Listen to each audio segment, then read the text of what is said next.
Sa panahon ng pagdiriwang ng Kapaskuhan, nais kong ipaabot sa lahat ng Kampilan Troopers ang aking pagbati ng isang maligayang Pasko at masaganang bagong taon. It is just timely that I thank you for your dedicated and selfless service as members of this command. You have contributed well to the accomplishment of the command's mission. I feel elated to have served with loyal, hardworking, and dedicated soldiers like you. Marami na tayong nagawang at na-accomplish na mission at patuloy pa natin nagagampanan ang lahat ng mga tungkulin na iaatang sa atin.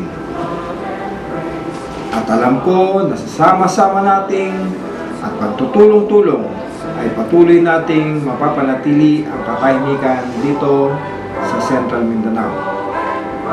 Sama-sama nating ipagdiwang ang tunay na diwa ng Kapaskuhan, ang pagmamahalan, pagpapatawaran, pagbibigayan, kapayapaan, at pagpapasalamat sa lahat ng biyayang ating natatanggap.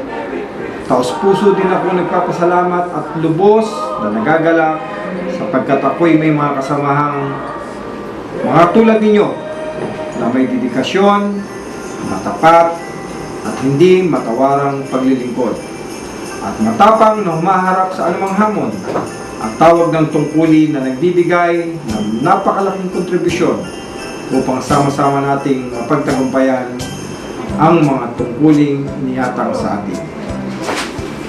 As the commander of this division, let me once again greet you and your family a Merry Christmas and a prosperous New Year.